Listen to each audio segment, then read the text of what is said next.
Bom dia, voltando ao vivo,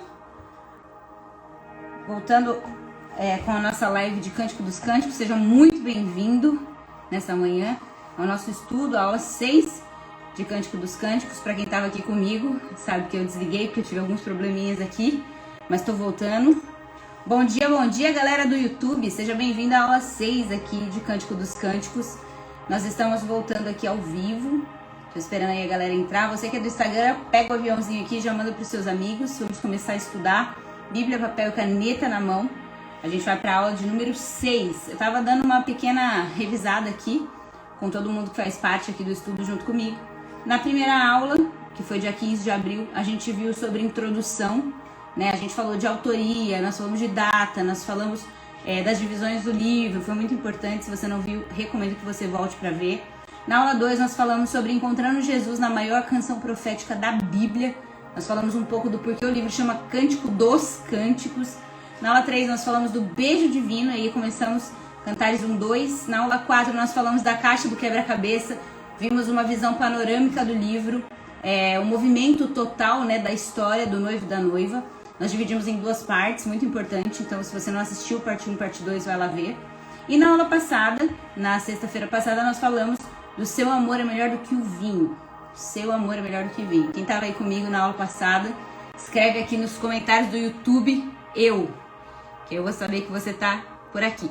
E hoje na aula 6 nós vamos falar sobre como Deus se sente sobre nós, os 7 princípios do amor divino. Então se você está anotando aí, você já pode anotar aí, os 7 princípios do amor divino. Olha aí, a galera já falando eu aqui. Maravilha, bastante gente aí comigo. Vamos lá, pega o aviãozinho, manda para quem você puder aí. Eu vou desativar os comentários que eu quero começar logo o estudo de hoje, beleza? Então vamos lá. Cântico dos Cânticos, capítulo 1, versículo 2, o texto diz assim: que ele me beije com os beijos da sua boca, porque o seu amor é melhor do que o vinho. Então nós estamos nesse texto, que é o texto que a gente usou semana passada, e a gente quer dar uma pequena resumida aqui, porque eu sei que tem gente chegando, e pra gente ter um ponto de partida. O que a gente viu nesse texto, né? A gente viu que a noiva aqui, ela tá fazendo um clamor a alguém, falando a alguém que tá junto do rei: deixe que ele me beije, ou que ele me beije com os beijos da sua boca. Então, quer dizer, a noiva poderia pedir qualquer coisa aqui no livro, gente, mas ela tem um clamor principal, um foco principal no seu coração. E qual é essa coisa que ela pede? Que ele me beije. É isso que a gente viu. E qual a razão pela qual ela quer ser beijada pelos beijos da palavra? Porque ela descobriu que esse amor, o amor do noivo, o amor de Cristo Jesus, é melhor do que o vinho. E aí nós falamos sobre o vinho desse mundo, né? O vinho, a semana passada, a gente descreveu como os prazeres desse mundo. E falamos de vinho mau e vinho bom. Ela descobriu que o amor desse noivo é melhor do que o vinho bom, que são os prazeres legítimos dessa vida. Deus nos criou como seres que precisam de prazer.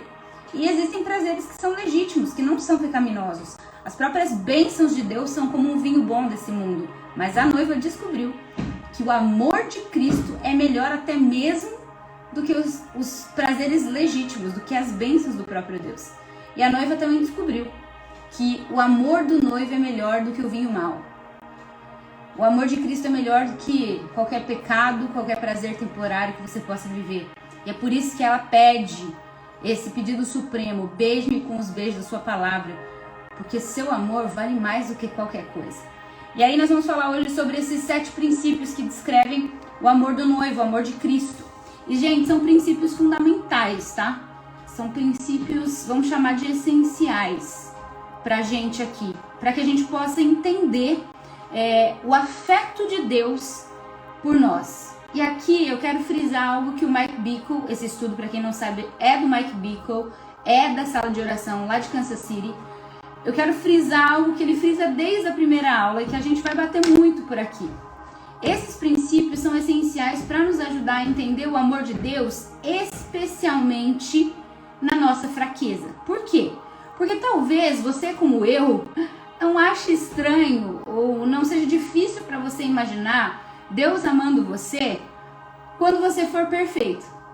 Quando Jesus voltar, quando ele descer pelas nuvens e você olhar para ele e for transformado à semelhança dele, ou quando na ressurreição você receber seu corpo glorificado e você for perfeito. Talvez num estado de perfeição não seja difícil para ninguém imaginar ser amado por Deus. Agora, a dificuldade muitas vezes na nossa vida, na vida dos cristãos, está em acreditar que Deus tem afeto por mim, que Deus me ama, que Deus me deseja, que Deus se deleita em mim, que Deus desfruta da minha amizade, mesmo eu ainda estando fraca e quebrada nessa era. Faz sentido isso que eu estou falando? A falta que as pessoas têm muitas vezes dentro da igreja por anos é de entender que Deus sente amor e prazer em nós, mesmo na nossa fraqueza, mesmo nas nossas debilidades. E é justamente não entender esse afeto de Deus nas nossas fraquezas que abre espaço, que abre um precedente para Satanás, para o nosso adversário, para o inimigo das nossas almas, entrar na nossa mente, entrar no nosso coração e se aproveitar desse pensamento e explorar as nossas vidas, enchendo o nosso coração e a nossa mente de uma coisinha chamada condenação. Gente, é tão comum isso. Nós estamos, eu vou me incluir aqui, tá? Nós como crentes, é por isso que nós estamos enfatizando isso nessa manhã. Nós estamos tão acostumados, presta atenção nisso, a ficar inseguros na presença de Deus, sobre como Deus se sente sobre nós. Quantas pessoas, ainda nessa manhã, quando foram acordar e fazer o seu tempo devocional, a sua oração, quando estão diante da presença de Deus, elas estão inseguras, porque não têm certeza de como Deus se sente a respeito delas mesmas. Porque a gente programa a nossa mente, gente. A gente programa a nossa mente, programou de forma errada a nossa forma de pensar antes de nós sermos salvos. A gente sempre tem essa visão colocada, né, muitas vezes pela sociedade, pelos mitos gregos, de tantas formas as pessoas e a sociedade relacionam a Deus como esse Deus punidor, como esse cara longe, esse cara distante, esse cara bravo, né, de cara fechada, só esperando para atacar um rainha na nossa cabeça. Então, antes de nós sermos salvos, a nossa forma de pensar pode ter sido moldada dessa maneira, ou então, depois mesmo de ter sido salvo, o que pode ter acontecido é que, por não conhecer verdadeiramente quem Deus é, por falta de meditar nas Escrituras, por pregação errada, enfim, por tantas outras coisas, ou simplesmente por não renovar nossa mente pela palavra com a verdade, nós continuamos nos sentindo inseguros sobre o que Deus pensa sobre nós. Então é por isso que nós precisamos desses princípios sobre o amor de Deus a nosso respeito nessa manhã. E eu quero começar com um texto bíblico muito importante que está em 1 João, capítulo 3, versículo 1. Abre aí comigo rapidamente a sua Bíblia. 1 João, capítulo 3, versículo 1. Eu quero ler só um trecho do versículo. E o versículo diz assim, olha: vede quão grande amor nos tem concedido o Pai. Eu quero ficar só com essa frase. Vede quão grande amor nos tem concedido o Pai. É isso que diz em 1 João 3:1. O que João está fazendo aqui? João está nos exortando a levar o amor de Deus a sério. Deixa eu te fazer uma pergunta. Você já parou para meditar nesse versículo? Ele diz assim, ó, vede. É quase como se a gente pudesse colocar sinônimos aí. Contemple, pare, medite, fique maravilhado, presta atenção nisso. Fique maravilhado com o quê? Contemple o quê, Val? Veja o quão grande amor o Pai nos tem concedido. Então é isso, fique maravilhado. Nessa manhã eu quero que você pare, olhe para esse texto e fique maravilhado.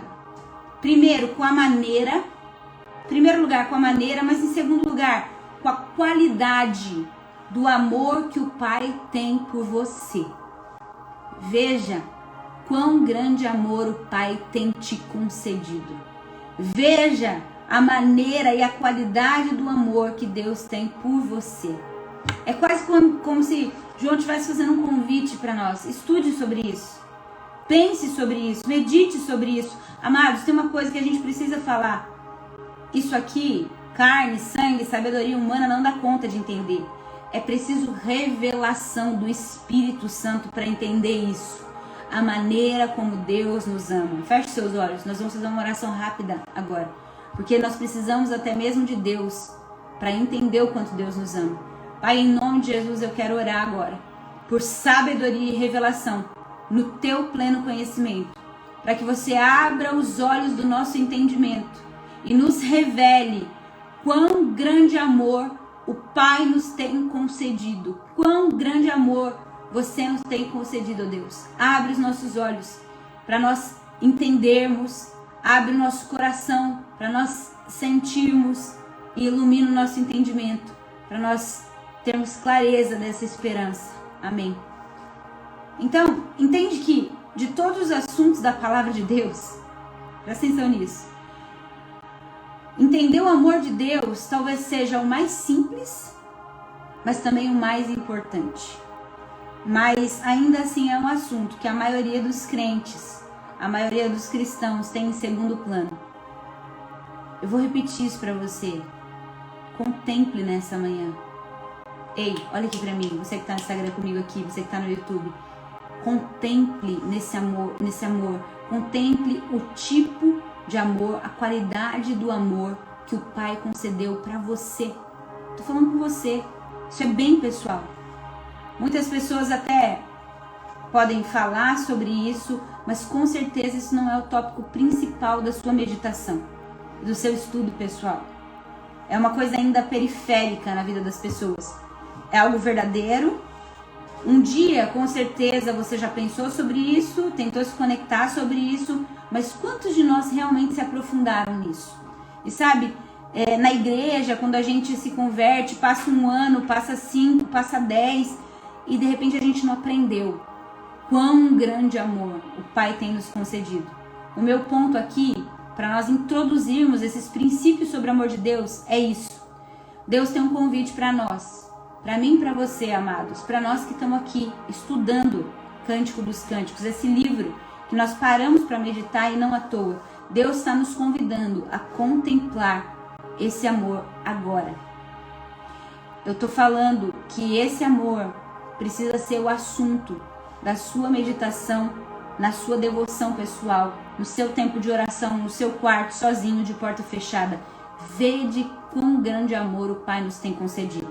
E a semana passada, na sessão 5, nós falamos um pouco sobre isso. Nós falamos um pouco sobre como Deus nos ama. E Deus nos ama da mesma forma que Deus ama Deus. Vou repetir. Deus nos ama da mesma forma que Deus ama Deus. Não é demais a gente ler. João 15:9, diz assim o texto. Assim como o Pai me amou, eu também vos amei. Jesus está dizendo isso. Como o Pai me amou, eu amei você.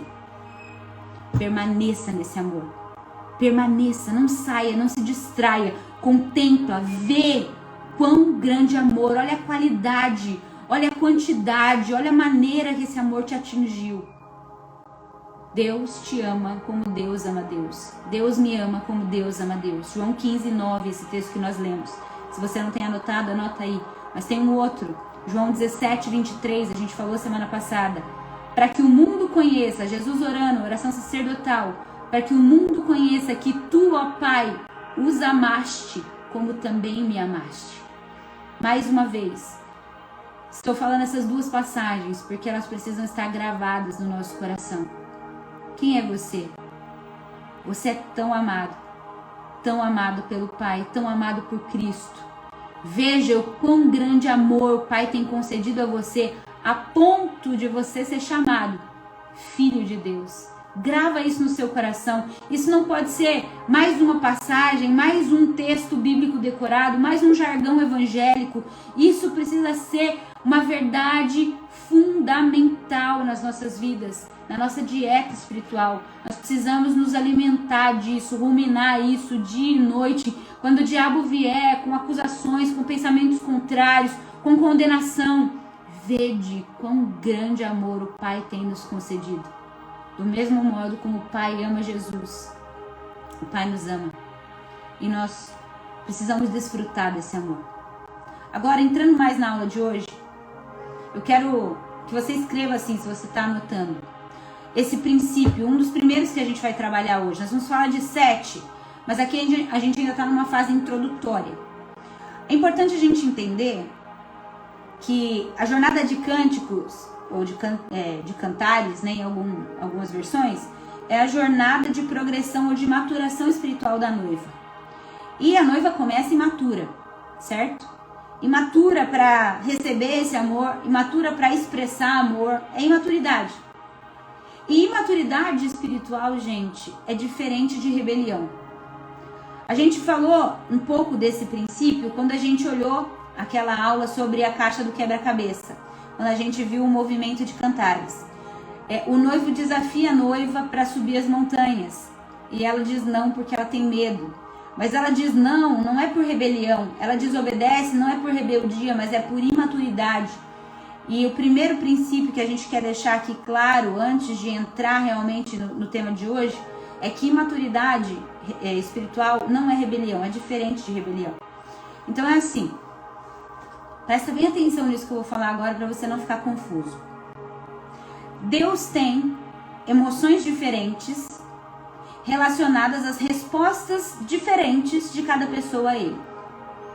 Então, tem uma dimensão no nosso relacionamento com Deus, ou no relacionamento de Deus com cada um de nós como indivíduos, onde Ele vai responder a nós em parte, não totalmente, tá? Mas em parte, com base na nossa resposta a Ele. Um exemplo para você entender o que eu estou querendo dizer. Deus falou com você. Em seguida você vai dar uma resposta. Sua resposta pode ser obediência, sua resposta pode ser desobediência, ou pode ser uma obediência parcial, que a gente vê na escritura alguns exemplos. E aí, de acordo com obediência, desobediência ou obediência parcial, Deus então responde de volta a nós. E muita gente acaba se sentindo confusa, como eu estava dizendo antes, sobre como Deus se sente sobre você, tá? As pessoas não sabem se Deus está triste, se Deus está bravo, se Deus está feliz. Então Deus te pediu uma coisa, você respondeu e elas têm dúvida se Deus está triste, se Deus está bravo, se Deus está feliz. E nós precisamos, gente, ter essa realidade das emoções de Deus estabelecidas no nosso coração, não com base no que a gente acha, não com base na cultura, não com base nas nossas opiniões ou impressões sentimentais, mas com base na palavra de Deus. E é isso que nós queremos fazer aqui nessa manhã. Se nós pensarmos, acompanha comigo, se nós pensarmos que Deus está bravo conosco e Ele não está, o nome disso é viver em condenação. Então anota aí, se pensarmos que Ele está bravo conosco e Ele não está, isso é viver em condenação. Essa é a primeira coisa. Quanta gente acha que Deus está bravo e Deus não está? E tem vivido debaixo de condenação e o diabo, acusador, trabalha na nossa mente para que a gente não desfrute a vida de Deus, para que a gente não compreenda o amor de Deus e para que, consequentemente, nós não amadureçamos no amor, porque nós vivemos condenação, achamos que Deus está bravo quando Ele não está. Tem gente que desperdiça décadas da vida cristã debaixo desse sentimento ou dessa impressão de condenação. Essa é a primeira coisa. Se nós pensamos que Ele está bravo e Ele não está, isso chama viver em condenação. Mas aí tem uma segunda coisa. Se pensamos que Ele está feliz com a gente e Ele não está, isso se chama presunção. Anota aí. Se pensamos que Ele está feliz e Ele não está feliz, isso se chama presunção. E tem muita gente andando em presunção. Tem muita gente fazendo o que desagrada a Deus e achando que está tudo bem, que Deus está sorrindo. Presunção. Agora, tem gente que está vivendo no pecado de forma deliberada, mas tem certeza absoluta que Deus está encantado com a vida que ele está levando. Isso chama ilusão ou engano. Então tem pessoas vivendo deliberadamente no pecado, que acham que Deus está encantado, aprovando tudo que elas estão fazendo, e isso se chama engano ou ilusão. Agora, eu não tenho dúvida que desses três tipos de pessoas, as mais comuns entre nós, até mesmo na igreja, no nosso meio evangélico, são as pessoas que pensam que Deus está mais bravo com você do que feliz com você. E por isso a gente precisa colocar esse ponto fundamental aqui. E eu comecei dizendo, maturidade espiritual é diferente de rebelião. Por quê, gente? Porque nós precisamos entender de uma vez por todas, presta atenção nisso aqui, que tem muita gente na igreja vivendo 10, 20, 30 anos um evangelho que na verdade é baseado na lei, na religião, É um evangelho, não é o evangelho de Cristo, né? É o evangelho de Moisés ainda. Vamos lá. Nós recebemos o favor, nós recebemos a justiça de Deus por causa da cruz de Cristo. Então presta atenção nisso. Nós somos salvos, nós somos justificados, nós recebemos o favor, o amor, a justiça de Deus por causa da obra de Cristo na cruz, tá? Não por causa da nossa obra, por causa dos nossos méritos, por causa do que nós fizemos, mas por causa de Cristo. Porém, tem uma parte que cabe a nós, e essa parte é o arrependimento pelos nossos pecados. Então eu vou repetir se você está anotando. Recebemos amor, favor, justiça de Deus por causa da obra de Cristo na cruz. Não por causa das nossas obras, mas é necessário que nos arrependamos pelos nossos pecados. Por que nós estamos repetindo isso de novo e de novo? Porque, gente, o nosso coração, ele tem a tendência ou de se apoiar nas suas próprias obras e tentar usar o mérito próprio para a salvação, ou então de viver no outro extremo, de viver uma graça barata. Não, Cristo já fez tudo, então quer dizer que eu posso viver do jeito que eu quiser. Não é assim. Vou repetir de novo. Nós recebemos a justiça de Deus com base na obra suficiente do Calvário. Ele é o Cordeiro que foi imolado antes da fundação do mundo. Ele é a propiciação pelos nossos pecados e pelos pecados do mundo inteiro. Não é baseado nos nossos méritos. Você não pode bater no peito e falar: eu sou salvo porque eu sou top, porque eu obedeço tudo. Não.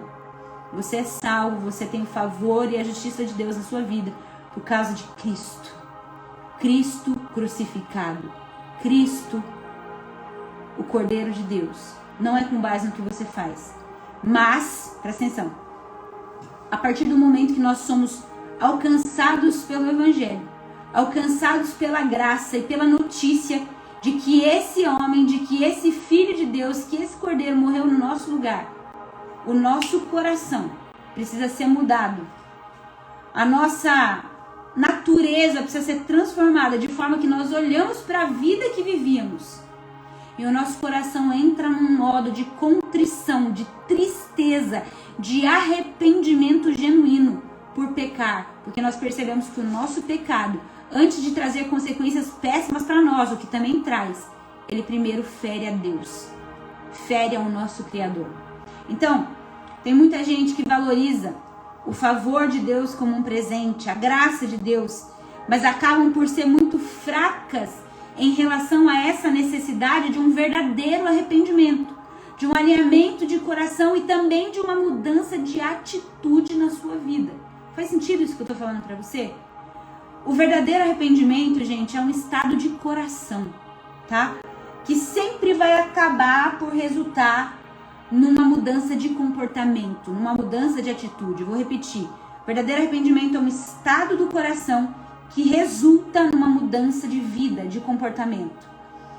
Só que muitas vezes a gente muda, a gente nasce de novo, o nosso coração é transformado, a gente sente tristeza pelo pecado, mas as ações, elas vão mudando de acordo com o tempo. É quase como se no velho homem tivesse um software instalado, um modo de operar instalado. E quando você recebe Jesus e quando o Espírito Santo passa a habitar em você, agora ele vem e instala um novo software. Você tem uma nova vida. Só que aquele velho software continua lá.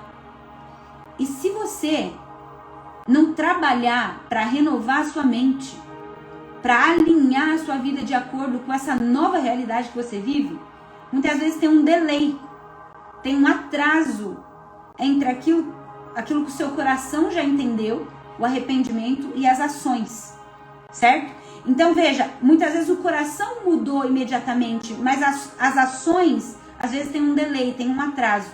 E Deus requer isso de nós, que a gente alinhe, que a gente ande em integridade entre o nosso arrependimento de coração, a nossa intenção de coração e as nossas atitudes. A palavra de Deus diz assim: todo aquele que anda pecando não o viu, está falando de Cristo, nem o conheceu.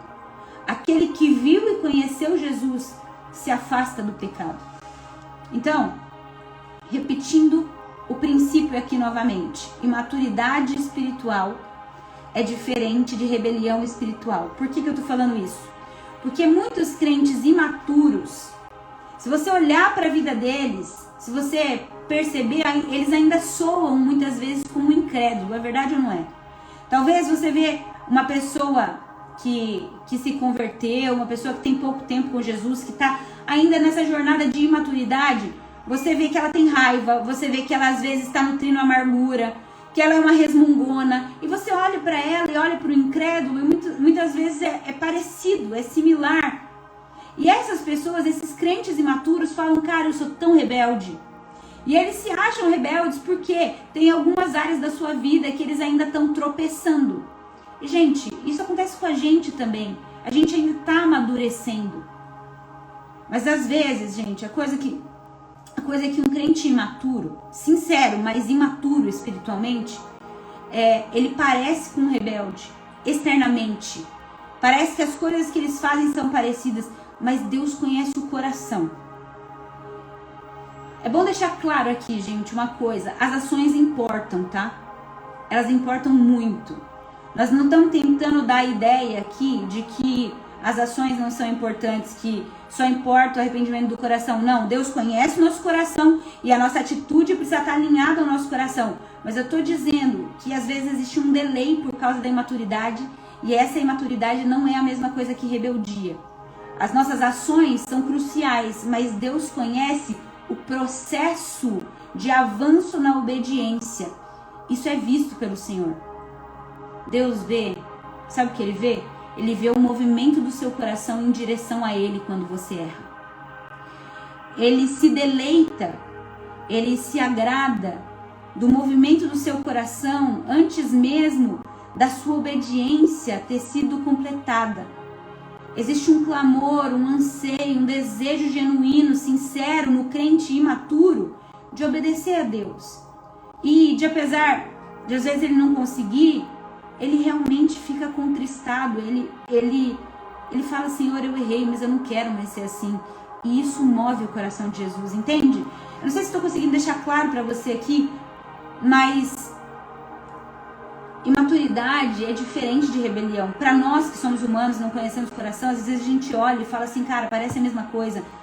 Mas um verdadeiro amante de Jesus, alguém que realmente nasceu de novo, ele sinceramente deseja obedecer, ainda que ele não consiga obedecer de maneira perfeita e plena. Agora, existem sim aqueles que dizem assim, eu não quero obedecer, eu não tenho plano de obedecer Jesus. Esses são rebeldes e são desaprovados por Deus. Eu queria dar um exemplo para ficar prático aqui. E eu posso falar de todos nós aqui. Vamos falar do pecado da língua, tá? Tiago 3 vai falar que a língua é como um fogo descontrolado. Ela é como um incêndio florestal descontrolado. Você fala uma palavra e de repente aquilo se alastra. O Tiago vai falar também que o varão que domina a sua língua é alguém perfeito. Alguém que consegue controlar tudo que fala, esse cara é perfeito. Eu não conheço ninguém, eu não sou assim.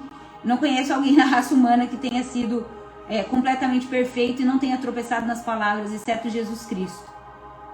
Mas eu também conheço gente rebelde, gente que fala assim, eu falo mesmo, eu reclamo mesmo, eu amaldiçoo mesmo, eu fofoco mesmo, eu não tô nem aí. Essas pessoas são rebeldes. Elas não estão preocupadas em obedecer a Deus através da sua língua, através da sua fala. Mas eu conheço gente que na sua imaturidade, aqui eu tô falando de mim mesma, eu tô falando de você de repente, que muitas vezes deixa escapar uma bobagem. Que às vezes enquanto deixa escapar uma reclamação, uma maledicência, deixa escapar ali, sabe, uma palavra torpe e, cara, na hora seu coração já, opa, putz, pequei. E você já ficou triste, você já se arrepende na hora e você fala, cara, eu não sou assim mais. Eu sou uma nova criatura. A Val que Deus criou, ela não fala mais dessa maneira. Eu posso ter errado, mas eu me arrependo daquilo que eu fiz. E eu declaro guerra contra a minha própria língua. Eu declaro guerra contra as trevas que querem tomar conta do meu modo de falar. E eu declaro, Senhor, me arrependo do meu pecado. E, Senhor, eu quero que você faça da minha boca um manancial de bênção. Espírito Santo, me ensina a usar a minha língua de uma maneira que te agrade. Eu sempre cito para mim mesmo o texto de Provérbios, Que as palavras dos meus lábios e o meditar do meu coração sejam agradáveis a ti, rocha minha, redentor meu. Mas você entende a diferença de um imaturo e de um rebelde? O rebelde é aquele que não tem intenção de obedecer. O imaturo é aquele que, às vezes em quando, tem um delay entre o coração dele e a obediência completa. Gente, quando a gente está fraco, o nosso arrependimento e a nossa disposição de obedecer conta para Deus. É isso que eu quero deixar claro aqui nessa manhã. O nosso arrependimento, quando ele é sincero, mesmo sendo falho e fraco, quando ele é sincero, ele conta para Deus. O seu amor por Jesus, o meu amor por Jesus, muitas vezes ele vai ser sincero antes de ser forte. O nosso amor não é falso quando ele é fraco. Presta atenção nisso. O nosso amor não é falso quando ele é fraco. Ele vai ser amadurecido, mas ele não é falso. Então, algumas pessoas, elas pensam assim, que o meu amor por Deus só vai ser real quando ele realmente for maduro. Gente, se isso fosse verdade, isso significaria que durante toda a nossa vida, o nosso amor seria falso e que nós seríamos hipócritas, tá? Porque viveríamos um amor falso. Mas Jesus valoriza a sinceridade do nosso amor por Ele, mesmo antes da nossa obediência ser madura. Ele valoriza as sementes de amor, de obediência no nosso coração. Então a intenção sincera, nós estamos falando sobre intenção, gente. A intenção sincera, a disposição do coração para obedecer, é muito diferente do alcance da maturidade. Eu tenho certeza que você diz no seu coração: Senhor, eu vou te obedecer. Senhor, eu vou te obedecer com as minhas palavras, como foi o exemplo que eu citei agora. Senhor, eu quero te obedecer com o meu dinheiro. Senhor, eu quero te obedecer na parte da minha sexualidade. Senhor, eu quero te obedecer com o meu serviço. Eu vou obedecer, e você tem essa disposição no seu coração. Mas de repente você começa a viver e você tropeça, e você é desafiado, e sua carne grita, e você, eu não consigo, e você cai. Mas logo você fala: Senhor, me perdoa. Eu fui fraco, mas eu te amo. Me ajuda, Senhor. Me ajuda. Entende que a busca pela obediência é diferente da conquista pela obediência? A jornada é muito importante para Deus. O destino, claro, é muito importante para Deus. Mas a jornada é muito importante. Você pode sentir o prazer por Deus, o prazer de Deus na jornada, antes mesmo de conseguir concluir tudo de forma madura e perfeita. Se você é sincero, você pode viver isso. Deus me ama pelo desejo de obedecê-lo. Cara, isso é maravilhoso. Deus me ama pelo desejo de obedecer. E porque de fato eu vou obedecer. Há um chamado do Espírito Santo aqui hoje nessa nossa aula, para que a gente possa reconhecer, sabe? Para que você possa ser sincero com você mesmo, com Deus, e dizer: cara, muitas vezes eu sou preguiçosa, muitas vezes eu sou reclamona, muitas vezes eu sou egoísta, e eu tô assim, mas eu não tô satisfeita de estar assim. Eu não vou ficar assim. Jesus, eu vou atrás de você, porque eu sei que eu posso todas as coisas em Cristo que me fortalece, porque eu tenho o Espírito Santo. Espírito Santo, me ajuda hoje a controlar minha fala. Espírito Santo, me ajuda hoje a parar de reclamar. Espírito Santo, me ajuda hoje a olhar para o próximo e não só para o meu umbigo. Me ensina, Espírito Santo, a gerir meu tempo de uma maneira que te agrada. Sabe, você muitas vezes vai cambaleando na jornada, mas essa jornada de obediência é preciosa para Deus. Meu amado, presta atenção nisso que eu vou falar, porque esse é o ponto que eu queria chegar. Se você não crê no sorriso de Deus a seu respeito na jornada, você nunca vai conseguir conquistar a obediência completa. Eu vou repetir. Se você não crê, se você não vê o sorriso de Deus sobre você na jornada de obediência, você nunca vai conseguir conquistar ela completamente. Você vai desistir no meio do caminho. A nossa única maneira de continuar nessa jornada de obediência é sentindo o sorriso dele sobre nós. E você pode estar se perguntando: Val, como é que é isso? Como é que eu vou sentir o sorriso de Deus sobre mim? E tá aqui a chave. Confiando que Deus está plenamente satisfeito em Cristo e que você está escondido em Cristo. Eu vou repetir. Deus está totalmente, não é parcialmente, não é 10%, 50%. Deus está 100% satisfeito pelo Filho dele, em Cristo, o homem perfeito. E como você está escondido nele, Deus sorri a seu respeito. Gente, isso vai mudar totalmente o seu tempo de oração. Isso vai mudar totalmente a sua jornada de vida devocional. Sabe por quê? Porque quem quer adorar, quem quer orar diante de um Deus que está bravo com a gente? Fala pra mim. Você fala na oração, Senhor, eu tô aqui de novo. Ah, Senhor, não me bate, eu te amo. Ah, Senhor, eu te amo, me perdoa, não me bate. Sabe aquela coisa de suplício? Quem pode adorar, quem pode ler a palavra dessa maneira? Senhor, ai, não fala, eu tô um caos, Senhor. Sabe aquele medo? Como é que você pode entrar e desfrutar da presença de Deus se você acha que Ele está sempre prestes a destruir você? Meu amado, se você não crê no sorriso de Deus a seu respeito na jornada, você nunca vai conseguir obedecer completamente. Deus está plenamente satisfeito em Cristo. E Ele sorri para você, não por sua causa, mas porque você está escondido em Cristo. O Senhor está satisfeito conosco desde o momento em que nos arrependemos. Antes da obediência amadurecer, Ele sorri para nós por causa do arrependimento sincero. Ele se importa com o processo. É isso que eu estou tentando deixar claro. Imaturidade é diferente de rebelião. Ele se importa com o processo, assim como se importa com o destino. Talvez você possa se perguntar nessa manhã, Val, como eu sei que eu me arrependi de verdade? Como eu sei que eu me arrependi com sinceridade? Se o lance é que Deus entende a intenção do coração, como é que eu sei? E aqui tá, como você sabe se o seu arrependimento é sincero ou não. Quando você falha, quando você erra, quando você peca, quando você não alcança o padrão, você rapidamente retoma a guerra contra aquela área na sua vida. Então, eu dei o exemplo da língua, né? Porque é um exemplo muito recorrente. Eu fiz, o mês passado, eu fiz pacto com os meus lábios. Vocês que me acompanham aqui no Instagram devem ter seguido junto comigo.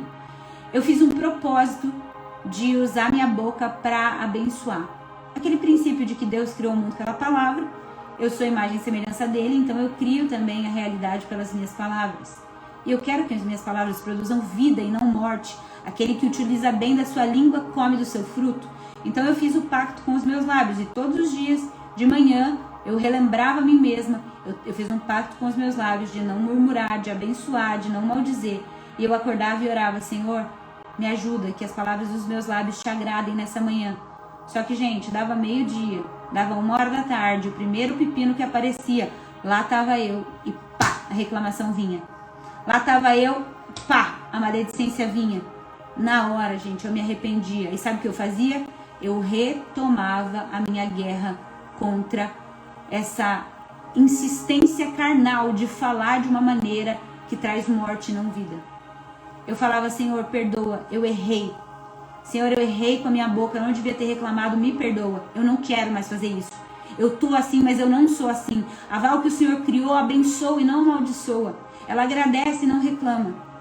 Qual é a rapidez com que você retoma a guerra contra aquela área na sua vida? Isso diz se o seu arrependimento é sincero. Sabe, às vezes, meio-dia eu tinha pecado, tinha reclamado. E aí eu me arrependia e retomava. Daqui a pouco dava 2 horas e tava lá eu reclamando de novo. Porque, negócio difícil é a boca. Tô sendo bem vulnerável com vocês. E eu olhava e eu falava assim, cara, foi bom. 2 horas. Consegui passar 2 horas sem reclamar. 2 horas sem maldizer. 2 horas. Senhor, me perdoa. Senhor, nós conseguimos. Eu consegui. Pela ajuda do teu Espírito. 2 horas. Senhor, me ajuda. E o resto do dia eu vigiava. Então, qual a rapidez com que você retoma a guerra contra aquela área na sua vida? Sabe? É a maneira como a nossa sinceridade é evidente que mostra, né? Esse arrependimento. Eu Eu queria que você anotasse isso. Eu acho que isso é importante para você gravar. Um hipócrita, gente, às vezes a gente acha que hipócrita é alguém que diz uma coisa e faz outra. Presta atenção nisso que eu vou falar. Um hipócrita não é alguém que diz uma coisa e faz outra. Porque senão o mundo inteiro ia ser hipócrita. Vou te explicar. Nós, como crentes, a gente fala para as pessoas que nós precisamos andar em amor. Isso é bíblico, isso é um mandamento. É verdade ou não é? Nós precisamos andar em amor. Nós falamos isso para todo mundo. Agora eu te pergunto, você anda em amor perfeito? Porque eu não ando. E eu não conheço ninguém, na verdade, que ande todo momento em amor. Ninguém é perfeito em amor ainda. Um dia nós seremos, quando nós estivermos glorificados. Mas o fato de nós falarmos para a pessoa que precisamos andar em amor e não andarmos em amor, não faz de nós hipócritas. Um hipócrita não é alguém que fala e não faz. Um hipócrita é alguém que afirma algo que não persegue. Anota isso aí. Um hipócrita é alguém que afirma algo que não busca de todo o coração. Isso é um hipócrita. Só que o que acontece é que muitas vezes a gente está no processo de imaturidade. A gente está obedecendo e aprendendo a obedecer. E a gente falha no caminho. Mas a gente continua perseguindo, buscando. Mas o diabo, sabe o que ele faz? Ele fala assim, você falou e não fez. Isso quer dizer que você é um hipócrita. Quer dizer que não tem esperança pra você. Quer dizer que é melhor você desistir. Que você nunca vai conseguir. E se você se sentir como um hipócrita, como alguém sem esperança, você eventualmente vai desistir da luta. Mas o hipócrita é alguém que afirma algo que não persegue. Presta atenção nisso. Deus se deleita no nosso desejo sincero de obediência. Na nossa busca em obedecer. Quando você diz, eu quero te obedecer, e você vai atrás disso, isso é relevante, isso é o início da vitória. Gente, é só parar pra pensar. Quem persuadiu você a obedecer? Não fala pra mim que é você mesmo, porque você não consegue mandar no seu estômago. Você tá de dieta, você fala hoje, você fala assim, cara, não vou comer doce. Meio-dia você tá lá no bombom. Quem nos persuade a obedecer? Quem nos convence da obediência? Não é o diabo, não é você mesmo, não é a sua carne. Quem nos convence da obediência? Quem nos deu o desejo de dizer sim? Foi o próprio Deus. Veio de Deus. Isso é a obra de Deus na gente. Isso quer dizer que a vitória já está operando em nós, antes mesmo dela se manifestar de maneira completa, externamente. Deus vê isso. Deus já vê esse desejo, essa busca pela obediência como vitória. Entende? Então Deus não confunde imaturidade com rebelião. Isso precisa ficar claro aqui. No Antigo Testamento, tem um exemplo muito bom. No Antigo Testamento, Deus separava animais por puros e impuros. Então nós vamos dar exemplos de animais aqui. Por exemplo, a ovelha era um animal puro e o porco é um animal impuro. E aí, se você observar as ovelhas no seu modo de vida, né, na sua criação ali, muitas vezes o pastor tem que tirar a ovelha da lama. Por quê? Porque a ovelha caiu na lama. Isso acontece. As ovelhas caem na lama, mas quando elas caem na lama, elas ficam se debatendo e chutando e tentando sair. Muitas vezes elas estão presas e não conseguem sair sozinhas, então elas estão ali exercendo uma energia, uma força para tentar sair da lama, e elas odeiam a lama, e então o pastor vem e arranca elas ali. O pastor vem e tira elas da lama. O porco, não. O porco tá na lama. Se alguém vem e tira o porco da lama, demora 2 minutos, ele já tá buscando um outro buraco de lama. Por quê? Porque o porco ama a lama. Você tá entendendo o que eu tô falando? A ovelha, provavelmente, na sua jornada, pode ser que ela caia em mais um buraco lamacento. Pode ser que isso aconteça porque ela é desatenta, porque ela precisa de orientação do pastor. Pode ser sim que ela caia em mais um buraco de lama, mas ela não gosta disso. Ela faz energia, ela chuta, ela faz barulho e ela procura sair, ela busca liberdade. Ela não está procurando uma maneira de escapar do pecado. Escute isso aqui. Ela não está procurando uma maneira de escapar do pecado. Ela está procurando uma maneira de se libertar do pecado. O porco, pelo contrário, ele ele deseja estar na lama, vez após vez. A ovelha, ela está encontrando uma maneira de sair do pecado, não de safar do pecado, entende? E essa é a diferença. Deus considera a nossa imaturidade, gente.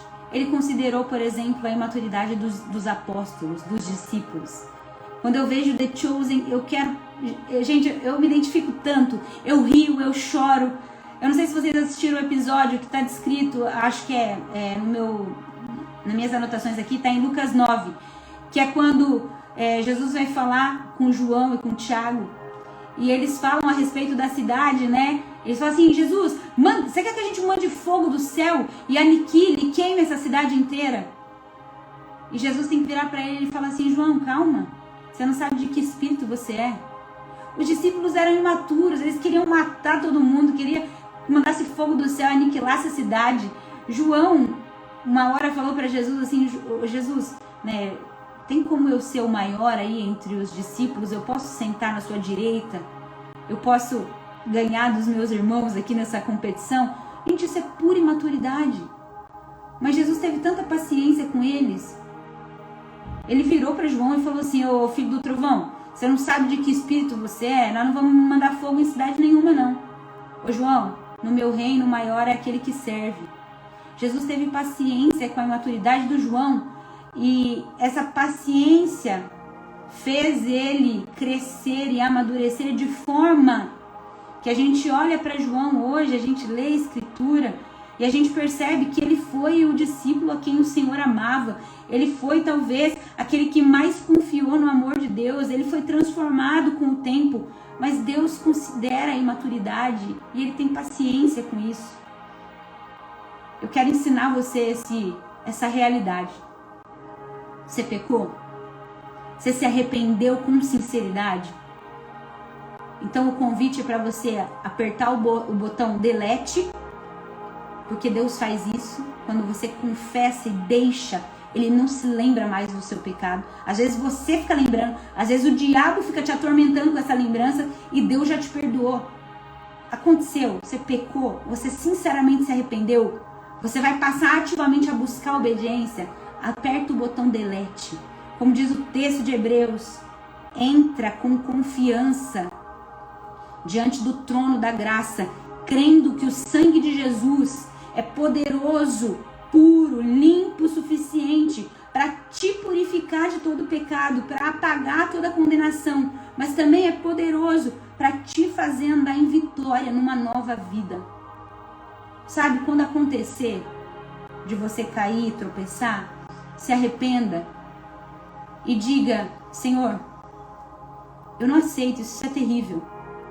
Perdoe-me, eu não quero mais andar por esse caminho. Senhor, eu sei o que você fez por mim, eu confio na sua obra maravilhosa na cruz por mim. Deus, eu sei que você me ama, ainda que a minha obediência seja fraca. E Deus, eu te amo, e isso que eu fiz não é quem eu sou, isso é o que eu estou, mas eu quero ser completamente seu. Então me transforme a sua natureza, a sua semelhança, e o Espírito Santo vai fazer isso com você.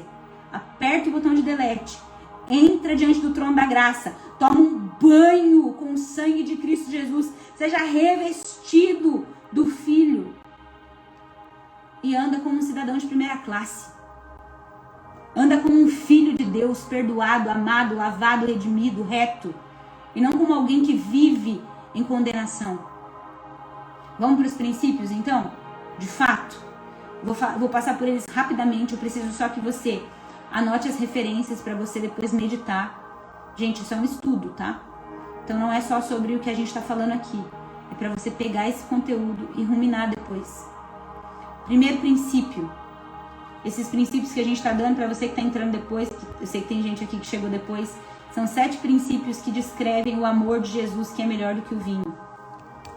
Primeiro princípio. Talvez você vai ficar chocado. Deus ama os incrédulos. É isso mesmo. Primeiro princípio, Deus ama incrédulos. Olha só o que diz João 3,16. Deus amou o mundo de tal maneira que deu o seu Filho unigênito, para que todo aquele que crê não pereça, mas tenha vida eterna. Deus ama os incrédulos. Ele deseja que eles cheguem ao conhecimento da verdade. Ele mandou o Filho para que aquele que não crê possa passar a crer e receba a vida eterna. Olha só, Romanos 5,8 diz assim: Deus prova o seu amor para conosco pelo fato de Cristo ter morrido por nós, enquanto nós ainda éramos pecadores, nós ainda éramos incrédulos, nós ainda estávamos longe de Deus, mas Deus já nos amava e Ele prova o seu amor nisso. Cristo morreu quando nós ainda éramos inimigos de Deus. Deus abençoa pessoas más, gente. Isso é chocante. Deus abençoa pessoas más. Mas presta atenção nisso que eu vou falar agora. Não confunda a bênção de Deus com a aprovação de Deus. Eu vou repetir. Deus ama o incrédulo, Deus abençoa pessoas más, mas Deus... Entenda isso, não confunda. Deus não é a mesma coisa quando Deus abençoa e quando Deus aprova. São coisas diferentes. As pessoas que não se arrependem, elas vão para o inferno. Isso é bíblico. Mas ainda assim Ele abençoa as pessoas más. Você pode ver isso, por exemplo, em Mateus 5,45. Diz assim: Ele faz nascer o seu sol sobre maus e sobre bons, e manda chuva sobre justos e sobre injustos. Não confunda bênção com aprovação. São coisas diferentes. Deus ama o incrédulo, Deus abençoa pessoas más, mas Deus continua irado com a rebelião deles. E Deus se recusa a perdoar quem não se arrepende dos seus pecados. Olha o que diz Mateus 7:22. Isso é pra gente que está dentro, muitas vezes, de igreja. Muitos naquele dia me dirão: Senhor, Senhor, porventura nós não profetizamos em teu nome, não curamos em teu nome. Você conhece o texto. Mas Jesus diz assim: eu lhes direi explicitamente: nunca vos conheci, apartai-vos de mim, vós que praticais a iniquidade. Deus está irado com a rebelião dos incrédulos e Deus só perdoa quem se arrepende. Isso é importante a gente deixar claro. Então esse é o primeiro princípio. Deus ama o incrédulo, Ele abençoa pessoas más, mas Ele abençoar não significa que Ele aprova. E Ele está irado com a rebelião. E Ele só perdoa quem se arrepende sinceramente. E, gente, tem exemplos disso na Escritura. Esaú, por exemplo, que desprezou a bênção de Deus. Que desprezou o legado de Deus na sua vida através do seu avô Abraão, do seu pai Isaac. Esaú foi um tolo. Foi um profano, segundo a Escritura. Saul, ele teve uma obediência parcial que para Deus foi desobediência e ele não se arrependeu do seu pecado. Então a gente precisa entender isso. Deus ama o incrédulo, Deus abençoa pessoas más, mas bênção não significa aprovação. Se você não se arrepende de coração dos seus pecados, se você está em rebelião ativa contra Deus, a ira de Deus vai recair sobre você. Princípio 2. Presta atenção. Deus se agrada, Deus se delicia dos crentes imaturos. Eu vou repetir. Deus se delicia, Deus se agrada nos seus filhos, ainda que imaturos. Deus ama incrédulos, mas Ele só se agrada, só se alegra nos filhos, nos crentes. Vou contar para vocês, eu vou deixar para vocês lerem aí Lucas 15. Lucas 15, o versículo 4-7. Vai falar da ovelha perdida. Então, qual homem, tendo 100 ovelhas, não deixa as 99 e vai em busca da que se perdeu, e achando-a, coloca sobre os ombros, e cheio de alegria, chama os seus amigos e diz: festejai e alegrai-vos comigo, porque achei a minha ovelha perdida.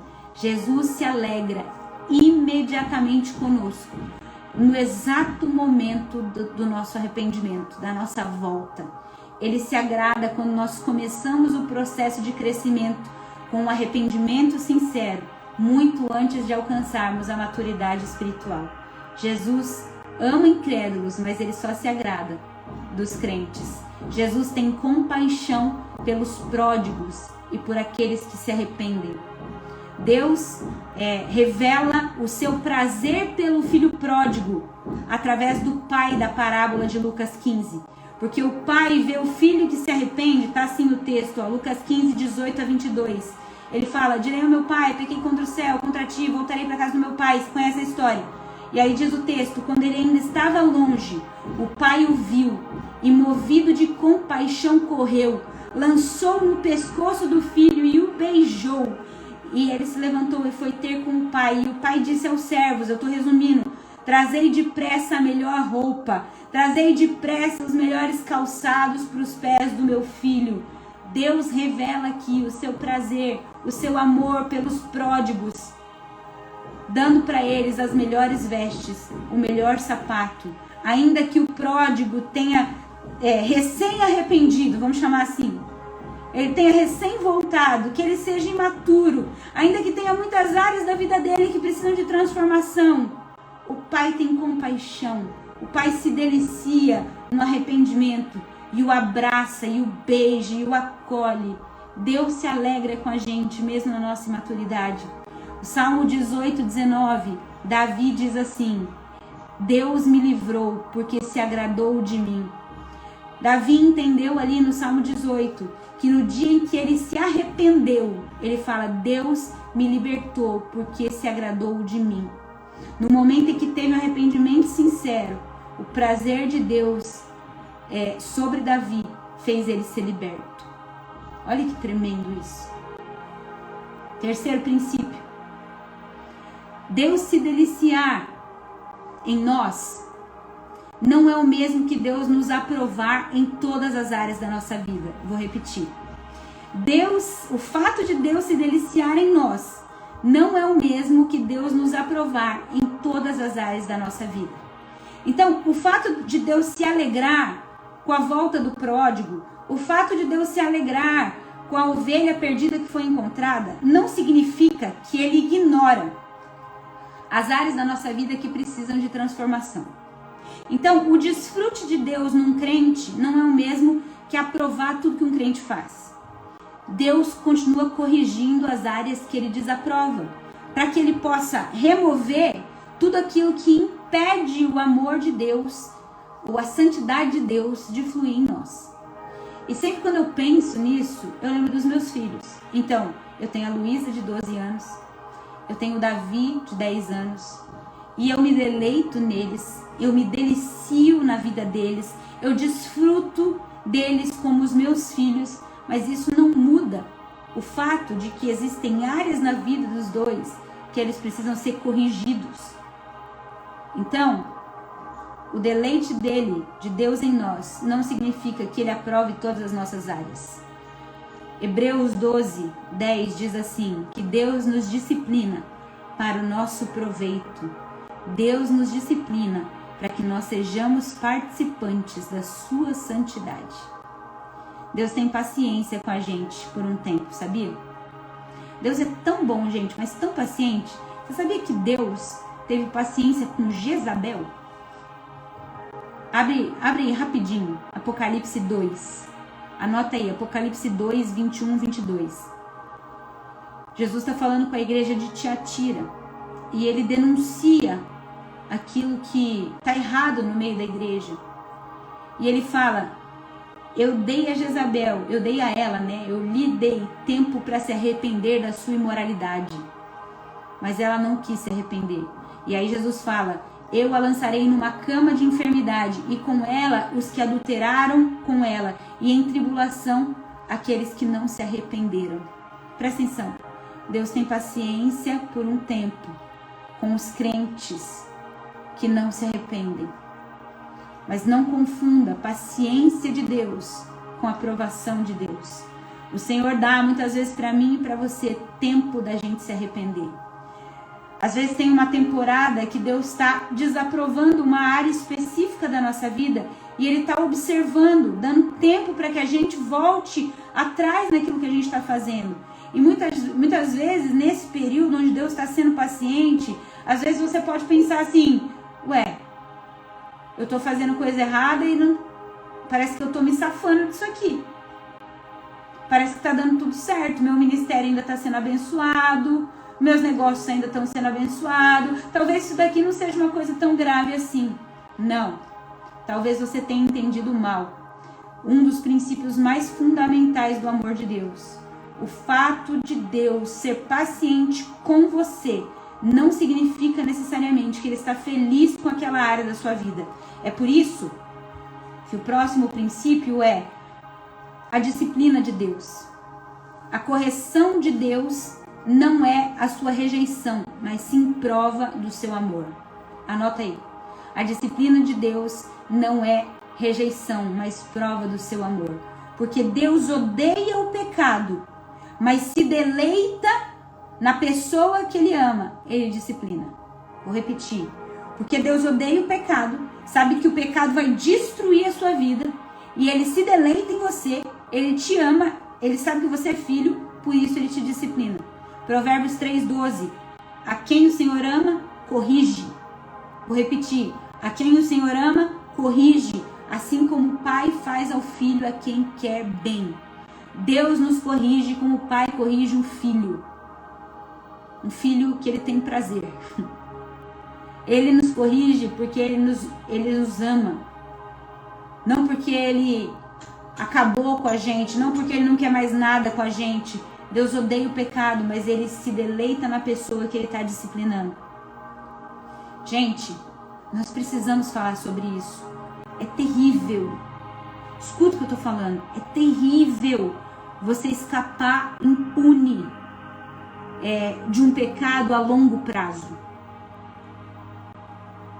Você sabe o que é isso? Escapar impune a um pecado no longo prazo? Quando isso acontece, isso significa que Deus entregou você a esse pecado. É isso que diz em Romanos 1:24. Que muitas vezes, quando Deus dá tempo para a pessoa se arrepender e ela não se arrepende, Deus o entrega aos desejos do seu coração.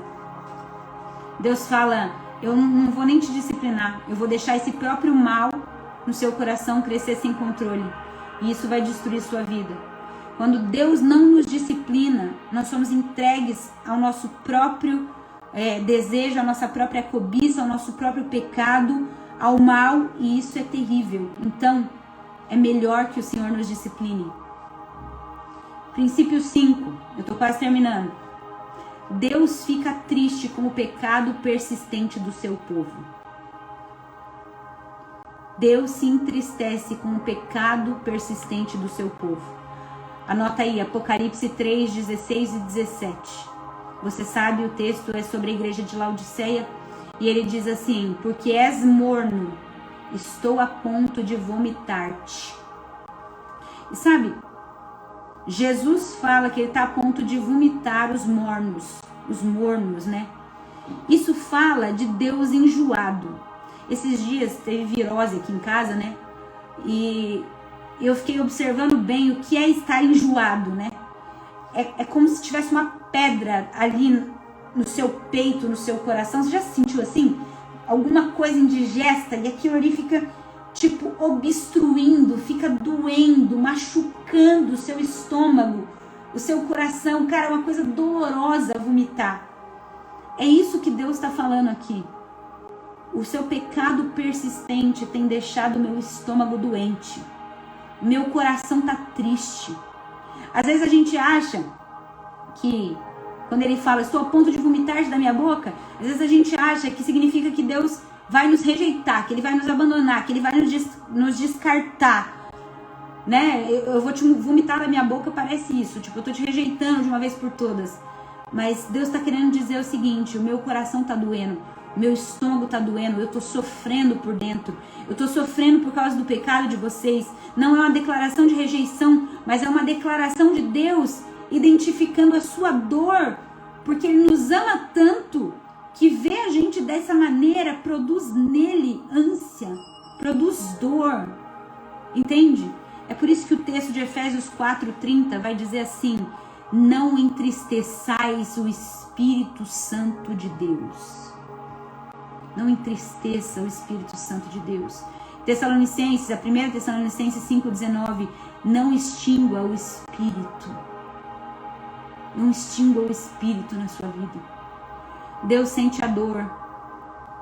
daqueles a quem ele disciplina e continua a considerar essas pessoas como seus amados.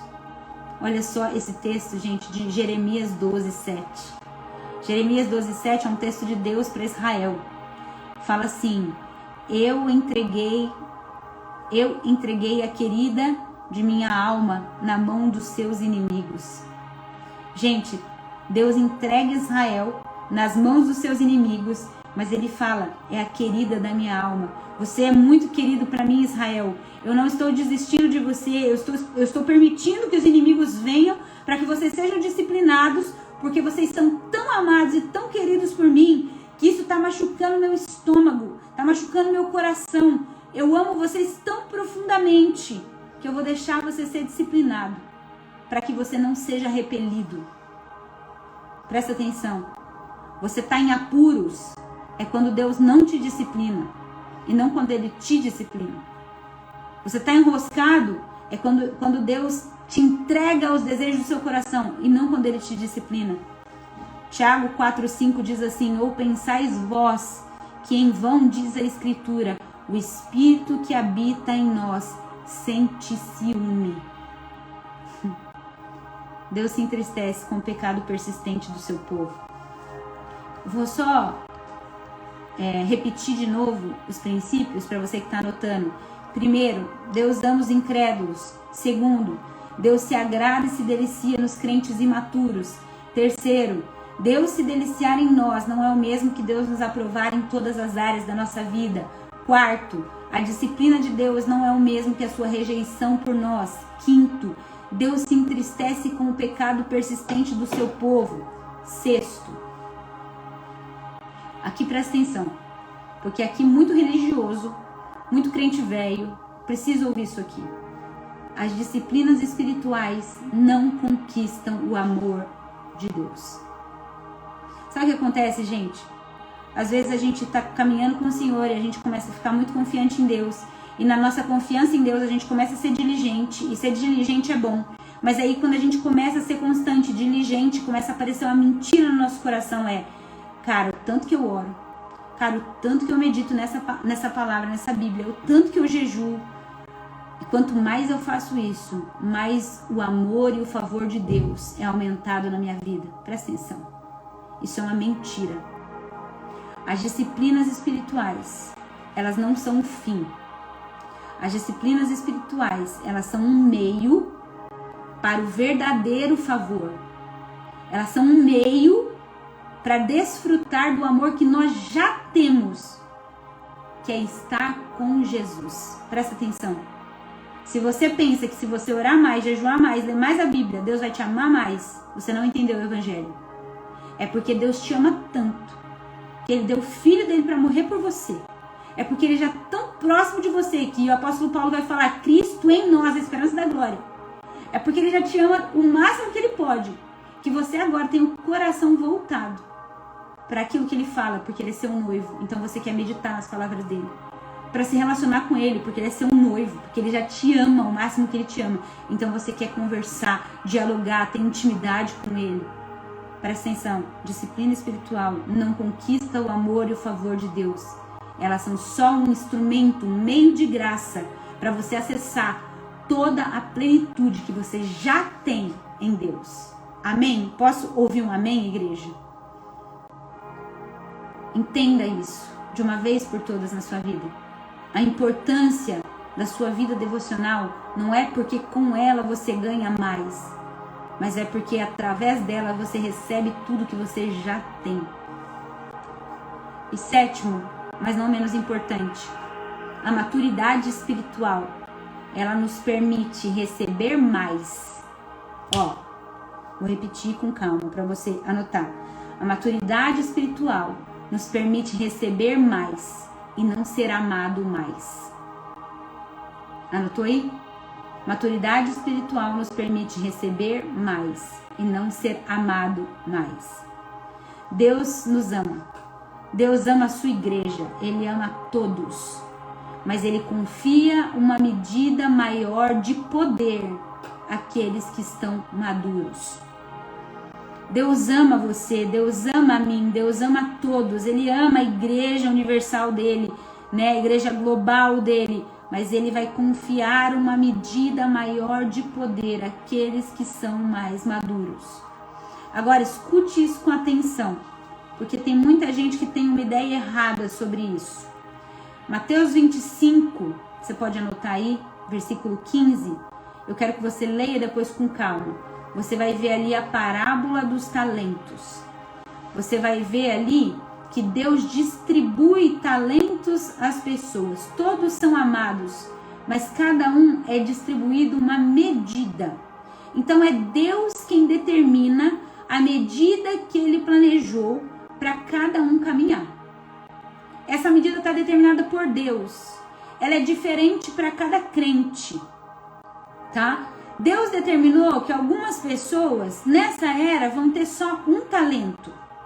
Então a parábola não está ensinando assim, olha, se você for mais maduro, você vai ter 10 talentos. Não é isso. Deus está dizendo, se você for maduro, você vai viver a plenitude dos 10 talentos que eu já te entreguei. Entende o que eu estou dizendo? Gente, isso é totalmente diferente, presta atenção. Tem muita gente andando por aí na igreja que são homens de 10 talentos. Mas eles obedecem pela metade. A obediência deles ainda não é uma obediência madura. Eles estão andando, obedecendo pela metade. E porque eles estão assim, eles operam na metade do que Deus tem para eles. Mas eles têm mais poder do que os outros, porque receberam 10. Agora, isso não significa que eles são maduros diante de Deus, porque estão obedecendo pela metade. O que nós estamos dizendo aqui é, se você for maduro, você vai entrar em tudo aquilo que Deus determinou para você. Então, se é 1 é 1, se é 5 é 5, se é 10 é 10. Um homem obediente com 10 talentos terá um impacto ao redor do mundo. Um homem meio obediente, como eu estava falando, né? Com 10 talentos, terá um impacto ao redor do mundo, mas ele ainda estará operando na metade daquilo que foi ordenado para operar. E nos últimos dias, Deus ajustará a conta com eles. Agora, você muitas vezes olha para uma pessoa e fala assim, uau, com certeza ela é 100% obediente. E ela com certeza é 100% obediente, mas Deus deu para ela apenas um talento. E você olha para outras e fala, essa tem mais poder, significa que ela está obedecendo mais. Gente, muita gente pensa assim, nossa, aquele cara é realmente abençoado, porque ele deve ser muito obediente. E talvez é verdade, talvez, mas talvez não. É só no dia do juízo, só no dia que nós estivermos diante do trono de Deus, que nós vamos saber se a obediência fez você entrar naquilo que a sua capacidade dada por Deus demandava. Mas enquanto o dia do juízo não chegar, a gente não sabe o quanto essa pessoa está andando em obediência. Então, não olhe para alguém que tem um ministério de grande expressão, ou alguém que tem um grande número de seguidores e diga, uau, eles devem ser muito obedientes. E olhe para outro que não tem seguidores, que não tem um ministério de grande proporção e diga, eles não devem estar obedecendo. Muito pelo contrário. No tribunal do julgamento de Cristo, tudo vai se tornar claro. O julgamento de Cristo vai ser o grande equalizador. E muitas vezes a gente vai descobrir que aqueles que às vezes tinham só um, estavam obedecendo na plenitude, mesmo não parecendo ter tanta relevância. E muitas vezes aqueles que pareciam ter tanta relevância estavam andando numa meia obediência. A questão que fica é, o que Deus determinou para você caminhar? Esse é o ponto aqui. Qual é a medida que Deus entregou para você? A medida de graça, a medida de dons, a medida de talento que Ele entregou para você. Você tem que se preocupar com isso. E em ser obediente na medida que Deus entregou para você. Deus não vai pedir para você andar naquilo que Ele não te entregou. Então, é importante a gente entender que a maturidade nos permite andar e receber mais e não ser amados mais por Deus. Muita gente acha que ele tem 10, então quer dizer que Deus ama mais o que tem 10 do que o que tem 1. Não necessariamente. Muitas vezes aquele que tem 10 não está obedecendo na medida completa e aquele que tem 1 está obedecendo na medida completa. Faz sentido isso que eu estou falando? Eu espero que você tenha entendido esses princípios. E o que eu quero pedir hoje para o Senhor aqui é para Ele nos ensinar, especialmente para a gente perceber o quão grande amor o Pai tem nos concedido. Eu quero pedir para que essa verdade seja internalizada em nós, que do mesmo modo como Deus ama Jesus, nós possamos entender que nós somos amados pelo Pai, e que esse amor e essa satisfação que Deus tem em Cristo, esse sorriso que Deus tem em Cristo, que eu possa ver e sentir esse sorriso de Deus sobre mim, porque eu estou nele. Que eu não viva em condenação, que você não viva em condenação, que a gente não viva em presunção, que a gente não viva no engano, mas que a gente entenda, seja grato pela justiça e pelo favor de Deus que a gente recebeu na cruz de Cristo. E que quando a gente pecar, a gente tenha um arrependimento sincero e rápido. E que a gente volte a guerrear aquela área de nossa vida. E o Senhor vai, através do Espírito Santo, aumentando a nossa maturidade para que a nossa obediência seja cada vez mais completa. Que todo engano realmente do diabo que faz a gente achar que é hipócrita, que hoje seja lançado fora através disso que nós aprendemos. E que a gente possa perseguir o Senhor e prosseguir a amar o Senhor e ser transformado por esse amor. Que essa imaturidade que muitas vezes a gente expressa, que ela possa ir cada vez mais sendo tirada da nossa vida e a gente vai amadurecendo. Que a gente possa usufruir da bênção que é o sangue poderoso de Jesus, que não só nos limpa do pecado, mas nos purifica e nos faz novas pessoas. Que a gente possa entender que Deus ama os incrédulos e nós precisamos amá-los e pregar o evangelho para eles. Que nós, quando vemos as bênçãos dos de fora, entendamos que bênção não tem nada a ver com ser aprovado. E que essas pessoas precisam ser alcançadas pelo evangelho para se arrependerem. Que a gente entenda que Deus se agrada e se delicia em nós. Ainda que nós sejamos os pródigos, recém-retornados a casa, recém-arrependidos, Deus está alegre com isso. Mas ainda assim tem áreas que nós precisamos de transformação. Que Deus estenda a sua paciência e que a gente tenha a capacidade de se arrepender no meio dessa paciência, para que Deus não nos entregue as nossas próprias vontades. Que quando Deus nos disciplina, não é porque Ele está nos rejeitando, mas porque Ele nos ama. E que Ele se entristece quando a gente persiste na mesma coisa. Que Ele sente dor quando a gente não volta atrás. O Espírito que habita em nós tem ciúmes. Que a gente possa se relacionar com Deus nas disciplinas espirituais, não para tentar conquistar algo, mas sabendo que já fomos conquistados e fomos feitos filhos de Deus. E que nós possamos andar em maturidade, não para ser mais amados, mas para andar na plenitude da medida que Deus entregou para nós. Para andar em poder, para ser testemunha para esse mundo de trevas, de que o Senhor deseja salvar, de que o Senhor é bom e que Ele nos ama. Vamos orar nessa manhã? São tantas as coisas que nós aprendemos aqui nessa manhã. E eu queria simplesmente que você colocasse seu coração agora diante de Jesus. Senhor, você conhece cada pessoa que está aqui, você me conhece. A tua palavra diz que você nos sonda. Você é o único que tem um instrumento capaz de penetrar os nossos pensamentos, as nossas emoções, a intenção do nosso coração e as nossas atitudes. Você nos sonda e nos conhece antes da palavra chegar na nossa boca. Antes de eu ministrar esse estudo, você já sabia.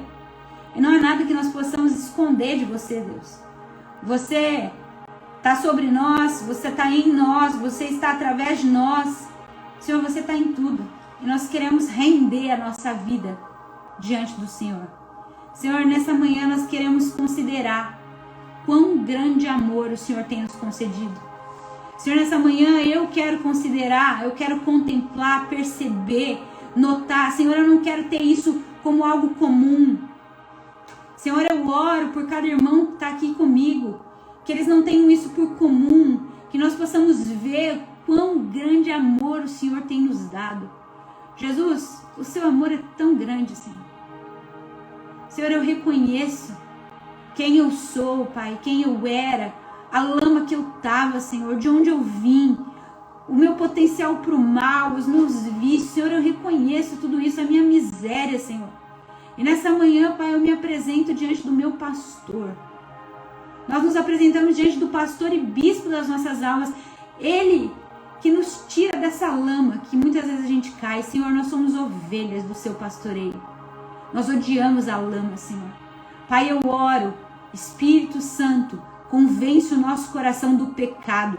Se há alguém entre nós aqui, Senhor, preso no pecado, preso, Senhor Jesus, em injustiça, preso em atitudes que desagradam, que entristecem o teu coração. Você tem pessoas aqui persistindo no erro. Senhor, Espírito da verdade, eu peço, convence-nos do pecado, convence-nos da justiça, convence-nos do juízo e, Senhor, arranca-nos da lama. Dá-nos uma nova natureza, um novo coração, Senhor. Nós pedimos um novo coração nessa manhã, Pai. Um coração mais semelhante ao seu, Jesus. Purifica-nos, Senhor, e ficaremos limpos. Senhor, obrigado por esse amor. Esse amor que não tem altura, profundidade, não tem distância. Não tem nada que pode me impedir de ser alcançado por esse amor. Obrigado por esse amor. Obrigado, Deus, porque você me ama como você ama Jesus, porque você ama cada um aqui como você ama o Filho. E, Senhor, nós queremos viver em resposta a esse amor. Nós queremos viver, Senhor, em resposta a essa graça que nos alcança. Senhor, nós queremos amadurecer na nossa obediência. Obrigado porque é você que tem colocado em nós o desejo de obedecer. Nós reconhecemos que nem mesmo obedecer a gente não quer. Se fosse pela nossa própria força, nem isso a gente conseguiria. Mas é a obra do Espírito em nós, produzindo um sim para a obediência. E eu peço, aperfeiçoa, Senhor, a nossa obediência, Senhor. Nos faz mais rápidos em obedecer, Senhor.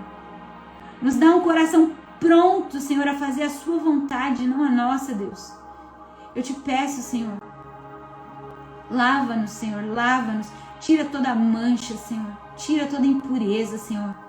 Purifica os nossos corações, Pai. Nós ficaremos novos se o Senhor fizer isso nessa manhã. Senhor, visita pessoas aqui agora, Senhor, no meio da sua maior fraqueza, no meio da sua maior dor.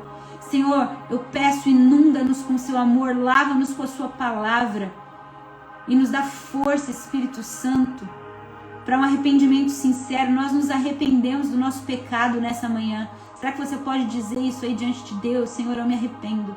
E cite aí o pecado que você precisa se arrepender. Senhor, eu me arrependo. E, Senhor, eu peço que as palavras dos meus lábios, que o meditar do meu coração, que aquilo que habita a minha mente, que aquilo que as minhas mãos fazem, que aquilo que os meus olhos olham, Senhor, que seja agradável ao Senhor. Pai, nós queremos te agradar, Senhor, com a nossa vida. Nós queremos pedir, Pai, integra o arrependimento sincero do nosso coração com a nossa obediência. Que nós sejamos rápidos na obediência. Espírito Santo, eu peço maturidade, Senhor. Obrigado por não confundir rebeldia com imaturidade, Senhor. Obrigado pela paciência para que a gente se arrependa. Obrigado pela disciplina, Senhor. Eu sei que tem pessoas aqui que estão sendo disciplinadas pelo Senhor. Obrigado pela sua disciplina, Senhor, porque o Senhor disciplina o filho a quem ama. O filho a quem você quer bem.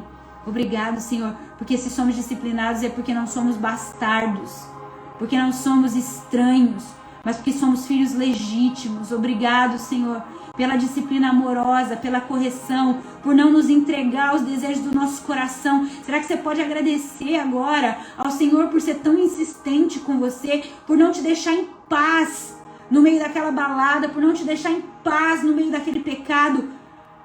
Senhor, obrigado. Obrigado por insistir conosco.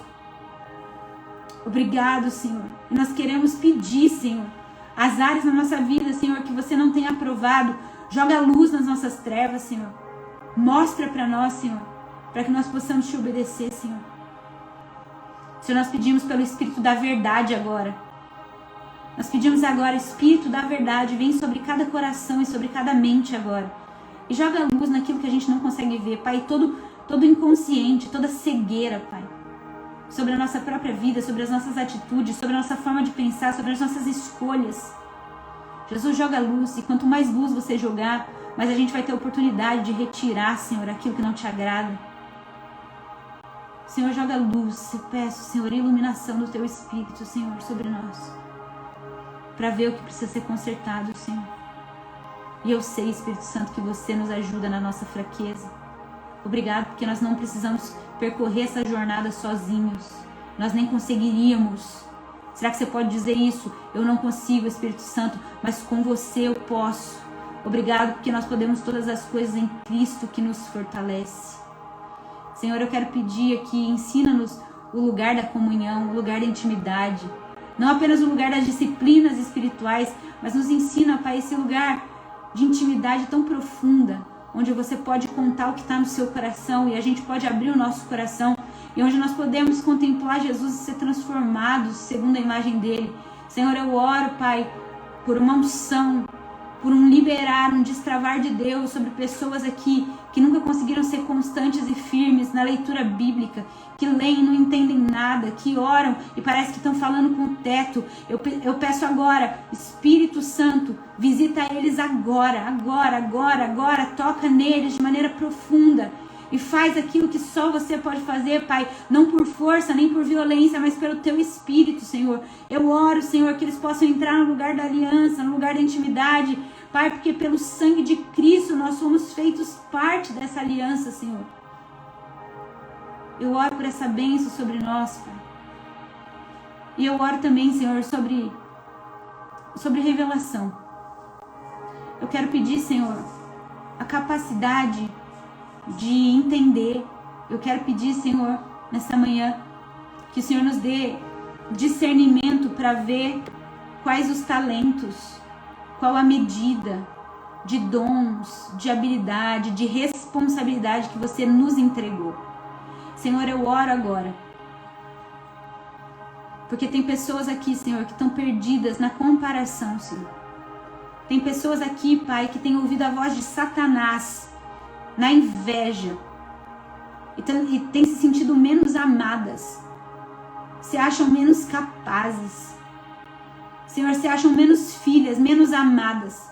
Deus, em nome de Jesus, nós pedimos pelo teu sangue, limpando e quebrando toda mentira, todo sofisma, Pai, que se levanta contra o conhecimento de Cristo na nossa vida. E nos dá a capacidade de ver a medida que você nos entregou, e de gostar da medida que você nos entregou, e de ser responsável com a medida que você nos entregou. Senhor, nos ensina a andar, se é um talento, Pai, nos ensina a andar na totalidade desse um. Se é 5, nos ensina a multiplicar, Senhor. Se é 10, nos ensina, Pai, a ser responsável. Senhor, você diz, a quem mais é dado, mais é requerido. Então eu oro nesse momento, Pai, por revelação da medida de Cristo sobre cada um. Eu oro, Senhor, por responsabilidade da medida de Cristo e oro por obediência completa. Pai, eu sei que quem é fiel no pouco é colocado sobre o muito.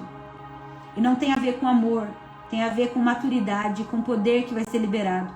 Eu quero pedir, Senhor, por um corpo que entende a sua medida, por indivíduos que entendem a sua medida e que obedecem na medida que tem, para que eles possam receber mais poder, Senhor. Mais poder não só para eles mesmos, Pai, mas para que a grande comissão seja cumprida, para que as pessoas lá no trabalho deles possam conhecer Cristo, para que as pessoas nas ruas possam conhecer Cristo, para que quando eles pregarem o Evangelho, os sinais acompanhem aqueles que creem. Espírito Santo, Espírito da verdade, Espírito do contentamento, arranca toda inveja, toda comparação do coração da igreja, Senhor. E Jesus, mostra o seu amor para cada um, Senhor. Deus, você nos ama tanto, Senhor. Você nos ama como você ama Cristo. Senhor, nos deixe totalmente satisfeitos nessa verdade, Senhor. Totalmente satisfeitos nessa verdade, Pai. Você nos ama como você ama Cristo, Pai. Isso é suficiente para mim. Senhor, é nisso que eu quero me alegrar nesse dia. Não no que eu posso fazer, não no que os outros estão fazendo. É nisso que eu vou me alegrar nesse dia, Senhor. No seu amor por mim. No seu amor fiel por mim. É isso que eu oro. E eu oro no nome mais poderoso que existe, o nome de Jesus. Abençoa os meus irmãos, Pai. Abençoa, Pai, essa comunidade aqui, Senhor.